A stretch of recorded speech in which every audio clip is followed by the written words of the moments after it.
So an INFJ personality type is somebody who is grateful for whatever life throws at them. Whether they will always be grateful, no matter the social or maybe economic status, whatever life throws to them, they'll find something good in it and they'll always be grateful.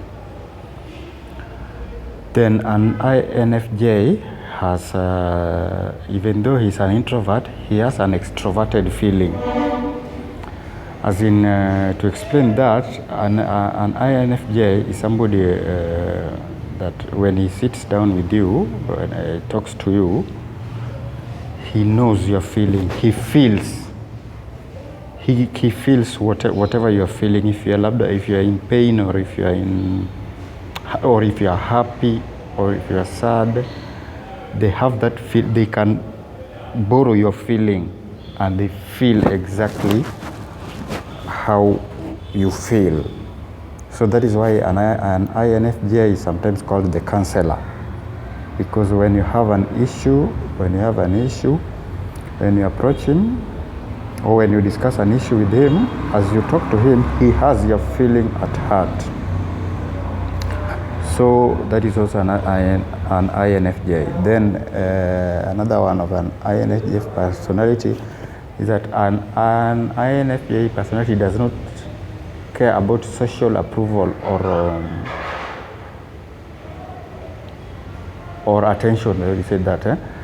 An INFJ will make the right judgment or make the right choice, and once he's made the right choice, he doesn't care whether people around him approve of it or not.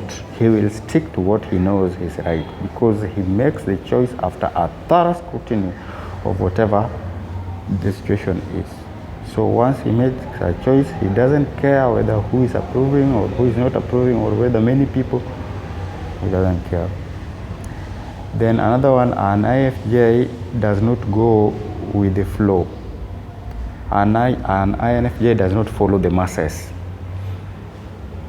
As I said before, he just follows where he sees the truth lies.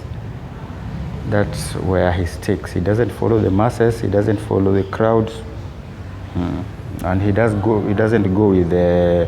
Then an INFJ also does not. Okay, an INFJ is very obedient and intelligent. But as I said yesterday, an INFJ personality type has his own set of rules that guides him. He does not just go with the rules of the land. He has his own set of rules and manners that guide him. So an INFJ will be very respectful to a leader up to an extent. But when a leader asks him to do something that in his own perspective is not okay, an INFJ will not follow or maybe there is a rule that does not go with what an INFJ thinks is the right way, an INFJ will have problem with such a leader, because he will not follow. An INFJ will not follow whatever is not allowed by his own set of rules or norms. So he's some kind of a person who is reserved. And an INFJ, as I said yesterday, an INFJ doesn't like groups, or doesn't like company, or is like an introvert. But an INFJ takes his time to study somebody. You know him, he takes his time, he studies you. An INFJ is very private. He doesn't share his own mind or his own ideas. He doesn't share. But once an INFJ has become your friend, and he regards you as your friend, he becomes a true friend. When an INFJ decides to share with you some of his private issues, you know that an INFJ has given you some very high, has placed you in a very high state.